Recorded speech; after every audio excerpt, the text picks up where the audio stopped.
think we're recording. I'm using my desktop photo booth thing.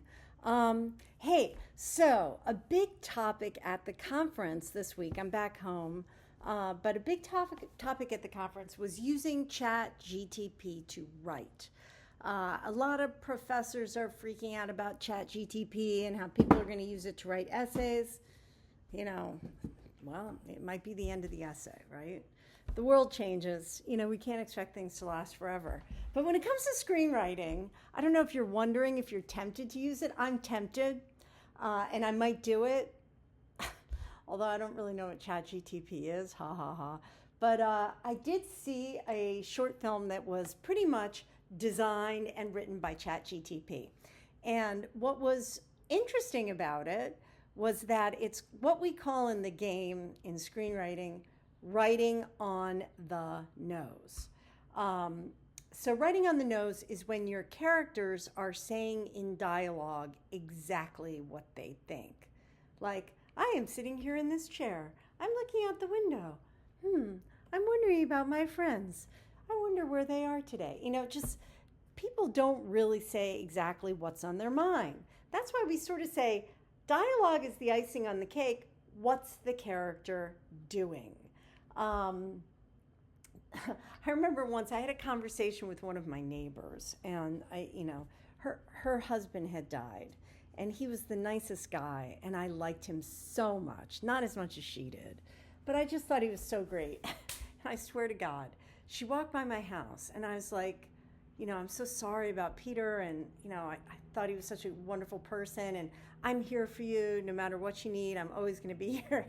Behind me, I was putting up a for sale sign on my house, and a moving van was moving all my furniture out of the house. So this is a good example of actions speak louder than words. Was I really there for her? No.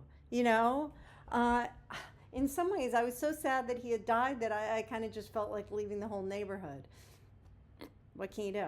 But so your character might talk about how much they want to do something, how much they care about something, but they might be doing something different. And when there's a contradiction between what a character really thinks and what they're saying, it's called subtext. And it actually gives writing depth. I think some of the things that just naturally give writing depth are the fact that we write it and then somebody else says it. So you have an actor there saying these lines that you wrote. They don't know what you were thinking when you wrote them. You know what I mean? So there are a lot of levels that can make movies really great. And oftentimes, I like this director named Woody Allen, who has been discredited. He married a much younger woman. A lot of people think he's a weirdo. But he tended to write his voice, but often he put it in whatever woman he was with. Like he was somebody who really collaborated with his partners, not necessarily somebody he married.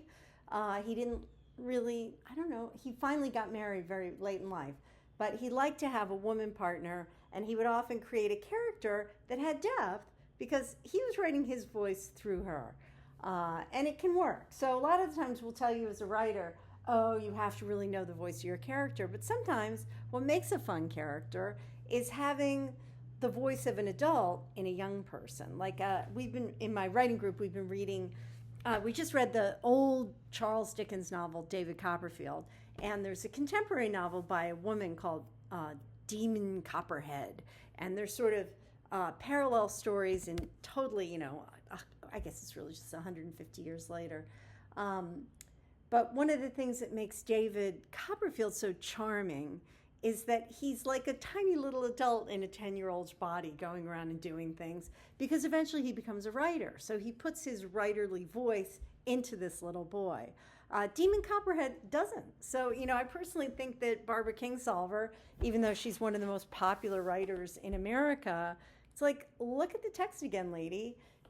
She's very much in the perspective of this young boy and what he knows and what he doesn't know. She doesn't give him a level of worldliness that he hasn't earned yet. So a lot of things are possible in writing. I'm going to introduce this other idea. This is my idea. And it's complicated. And being that it's my idea, maybe it doesn't make sense at all. But I believe that your screenplay or the movie is the artifact of the character's experience. In other words, everything you put into your screenplay should be something that your character either knows at that moment or is going to know later. So you can reveal information that your character doesn't know in what we call like the movie time, in the story time, if they're going to learn it later. If something happens that your character never knows, like let's say, somebody was peeking in the window one night and your character was reading a book and they never found out about this person peeking in the window, it doesn't really belong in your screenplay, because I believe the screenplay is very perspective driven, that we really are in the head of our character. So it's just something to think about. It's the artifact of their experience. We're telling that character's story. A great masterpiece of film called Pather Panchali, about a little boy named Apu. The movie starts before Apu is born. So the movie starts, we see his sister and all the things his sister's doing, interacting with her parents, and then the wonderful day arrives when Apu is born. And then he's born, he plays with his sister, things happen to his sister, he goes on, his family eventually realizes that they're going to have to leave their village and go to the city. So it's this boy's coming of age story, from birth to whatever. But it starts before he's born. Now, for many of us, our perspective of our life starts before we're born. I know what my mother was a stewardess. She was in New York City. She met my dad. They moved up to Connecticut, and voila, the great moment of their life, I was born. And then there's my story. So there's a prequel or a prologue to your life. You have an idea of what were the things leading up to this great moment of your birth.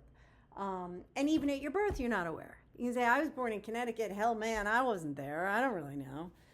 You don't really know what your earliest memories, or, you only really know what your very, very early memories are. So it's okay to have things in there that your character doesn't experience, so long as things that are revealed, like if a villain, you can have what's called a point of view shift to see what's going on with a villain. And then, if the villain at the end of the story is like, all these years I've been killing all these people all around you to ruin your life, well, then the character will think, oh my God, this is the man that killed my mother, my Aunt Jan, my Aunt Millie, or whatever. So if there's a reveal story at the end, you don't have to wait to reveal all that information to the end. You can reveal it earlier. So similar to Get Out, we have a little prologue, preamble, scene, a teaser, where we see Andre being kidnapped. Chris doesn't know about the kidnapping until later. So as Chris figures out the mystery, eventually he knows that this happened before the chronology of the story. So he can put it together in his head. It's the artifact of his experience. All of the things that are revealed to us are things that Chris can put together when he sits down with Rod, and they can think, oh my God, they kidnapped that guy? They must have put somebody else's brain in his head. Or what is it called? Now I can't remember what the name of their process is called. I feel like it's something like Calagra. I don't know. I have to go look it up again. Anyhow, so we're talking about CHAT GTP. My recommendation for CHAT GTP is if it's something you want to use, that's fine. If you use it, you should absolutely mention it, because some of us are going to go to movies and be like, oh my God, what did CHAT GTP tell this person to do? So, just put it out there.